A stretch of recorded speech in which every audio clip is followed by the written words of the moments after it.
தனுசு, எதிர்பாராத சம்பவம் ஒண்ணு காத்திருக்கு.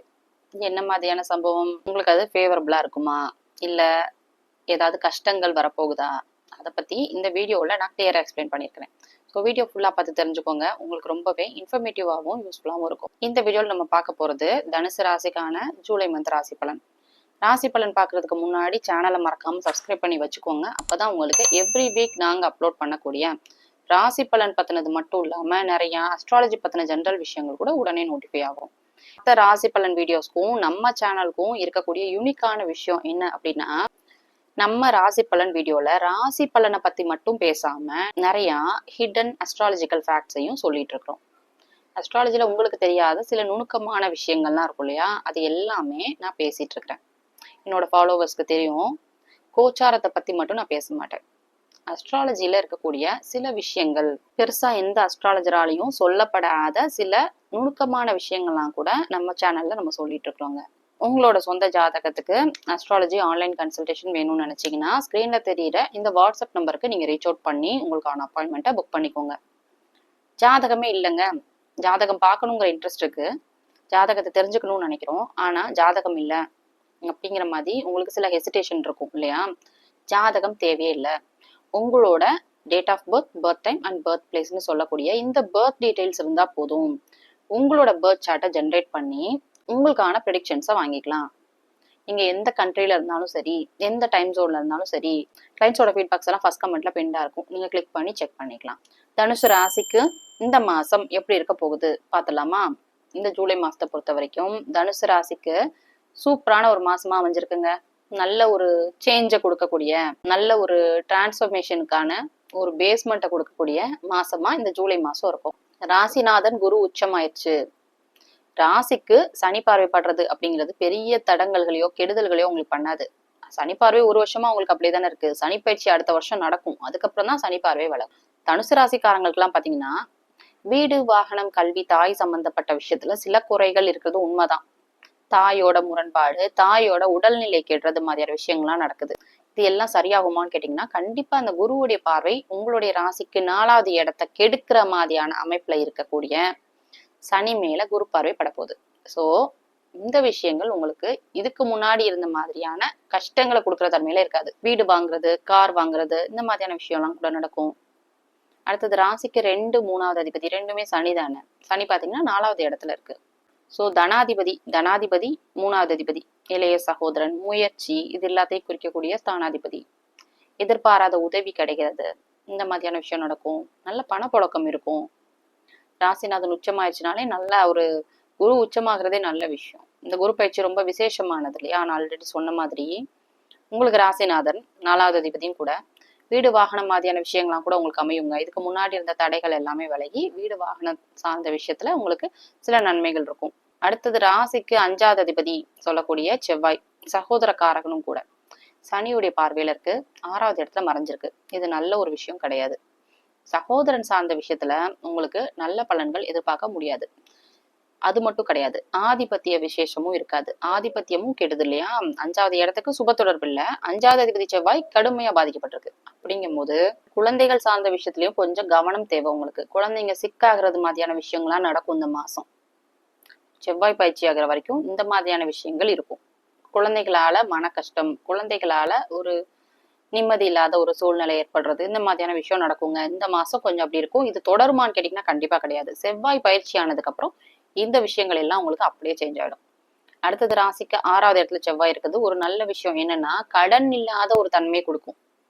கடன் மாதிரியான விஷயங்கள் உங்களுக்கு இருக்காது. ரொம்ப நாளா கடன்ல கஷ்டப்பட்டுட்டு இருக்கிறேன், எப்பதான் கடன் செட்டில் ஆகும்னு கேட்டீங்கன்னா, கடன் அடைக்கிறதுக்கான வாய்ப்புகள் இருக்கு. கடன் அடையுது அப்படின்னா என்ன, பணம் வந்தாதானே கடன் அடையும். சோ தனாதிபதி நல்லா இருக்கு, ராசிநாதன் உச்சமாயிருக்கு, ஜீவனஸ்தானம் நல்லா இருக்கு, ஜீவனாதிபதியான புதன் குருவோட இணைவுல இருக்கு. இவ்வளோ விஷயங்கள் இருக்கனால நல்ல பணப்புழக்கம் இருக்கும். நல்ல பணப்புழக்கம் உங்களுக்கு இருக்கும். அதனால கடன்கள் ஓரளவுக்கு அடைக்கக்கூடிய நல்ல மாசமா அமைஞ்சிருக்கு. ஒரு 45 நாளைக்கு இருக்கும். இந்த டைமை நல்லா யூஸ் பண்ணிக்கோங்க. அடுத்தது ராசிக்கு 7வது அதிபதினு சொல்லக்கூடிய புதன். புதன் குருவோட இணைவுல இருக்கு. திருமண ஸ்தானாதிபதி, நண்பர்கள், கூட்டு தொழில், இது எல்லாத்தையும் குறிக்கக்கூடிய ஸ்தானம். கூட்டு தொழில் பண்ணலாமா அப்படின்னு கேட்டீங்கன்னா தாராளமா பண்ணலாம். நல்ல மாசமாவே அமைஞ்சிருக்கு. நண்பர்கள் சார்ந்த விஷயம் இதெல்லாம் நல்லா இருக்கும். நண்பர்களோட சேர்ந்து கூட்டு தொழில் பண்றது, உங்க ஃப்ரெண்ட்ஸோட சேர்ந்து கூட்டு தொழில் பண்றது, உங்க மனைவி கணவன் வழி சொந்தக்காரங்க கூட சேர்ந்து பண்ணலாமா அப்படின்னு கேட்டீங்கன்னா தாராளமா பண்ணலாம். அடுத்தது உங்களுடைய ராசிக்கு 8வது அதிபதி. 8வது இடத்துல குரு நல்லா ஸ்ட்ராங்கா உச்சமா இருக்கு. 8வது அதிபதி மாதாந்திர கிரகம் சந்திரன். சந்திரன் வச்சு நம்ம முடிவு பண்ண முடியாது. ஒரு முதல்ல பாத்தீங்கன்னா தேய்பிரை நிலைமையில போயிட்டு இருக்கும், அமாவாசை நிலைமையில இருக்கும், மாச கடைசியில பௌர்ணமி நிலையை அடைஞ்சிரும். வெளிநாட்டுல இருக்கிறவங்களுக்கும் சரி, வெளிநாட்டு மூலியமா ஏதாவது ப்ராஃபிட்ஸ் வந்துட்டு இருக்கும் பாத்தீங்களா, வெளிநாட்டு கம்பெனியோட டைஅப்ஸோட இருப்பீங்க, இந்த மாதிரி இருக்கிறவங்களுக்கும் பாத்தீங்கன்னா இந்த மாச கடைசியில சில பெனிஃபிட்ஸ் கிடைக்கும். அடுத்தது உங்களுடைய ராசிக்கு 9வது அதிபதி பாக்கியாதிபதி பூர்வீக ஸ்தானாதிபதி சூரியன். சூரியன் 7வது இடத்துல இருக்கு. சோ மனைவியால ஆதாயம், மனைவி வழி சொந்தக்காரங்களால ஆதாயம், அரசு அதிகாரிகளால லாபம், தந்தையால ஆதாயம் மாதிரியான விஷயம் நடக்குங்க. தந்தை விஷயங்கள் எல்லாமே ரொம்பவே நல்லா இருக்கும்.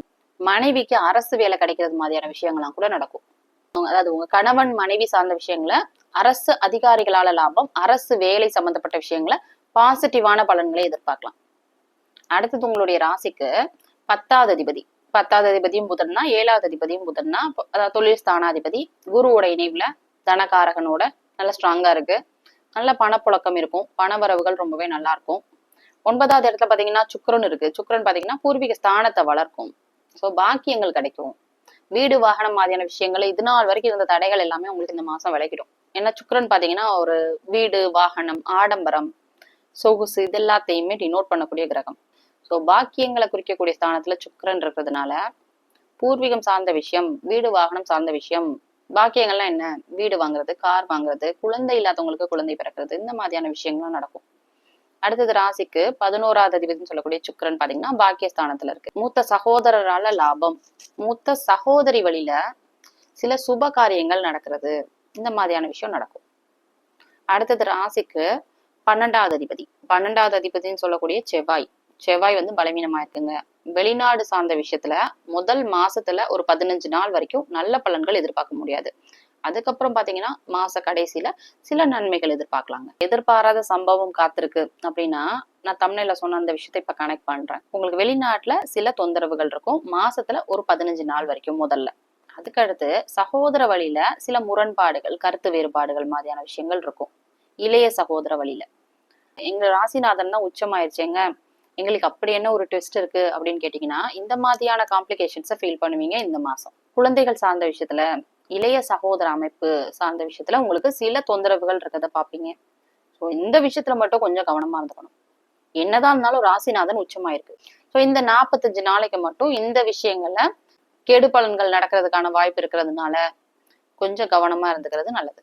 நான் இப்ப சொல்லிட்டு இருக்கிறது பாத்தீங்கன்னா கோச்சார பலன்கள் தாங்க. நிறைய பேரு ரொம்ப ஸ்பெசிபிக்கா கொஸ்டினை கேக்குறீங்க. உங்களோட கொஸ்டின் ஜென்ரலா இருந்துச்சுன்னா நான் கமெண்ட்ல ரிப்ளை பண்ணிட்டு தான் இருக்கிறேன். நிறைய ஸ்பெசிபிக்கான கொஸ்டின் எல்லாம் கேக்குறீங்க இல்லையா, அதாவது இப்ப நான் வேலை கிடைக்கும் அப்படின்னு சொல்றேன், கவர்மெண்ட் வேலை கிடைக்குமான்னு கேக்குறீங்க. வேலை கிடைக்கும், கவர்மெண்ட் வேலை கிடைக்கணும் அப்படின்னா இந்த மாசம் கிரகநிலைகள் உங்களுக்கு சாதகமா இருக்கு. உங்க சொந்த ஜாதகத்துல அமைப்பு எப்படி இருக்கு, உங்களுக்கு சிம்மமும் சூரியனும் நல்லா ஸ்ட்ராங்கா இருக்கா. சிம்மம் சூரியன் பாத்தீங்கன்னா அரசு, அரசியல், அரசு அதிகாரம் மாதிரியான விஷயம், அரசு வேலை, இது மாதிரியான விஷயங்கள்லாம் கூட டினோட் பண்ணும். ஸோ சிம்மமும் சூரியனும் உங்க ஜாதகத்துல நல்லா ஸ்ட்ராங்கா இருந்தா மட்டும்தான் உங்களுக்கு கவர்மெண்ட் சம்பந்தப்பட்ட விஷயம் நடக்கும். அப்படி இல்லைன்னா ராகு தசை நடக்கணும், சூரியனுடைய பார்வையை வாங்கின ராகு தசை நடக்கணும். இந்த மாதிரி நிறைய நுணுக்கமான விஷயங்கள்லாம் இருக்கு.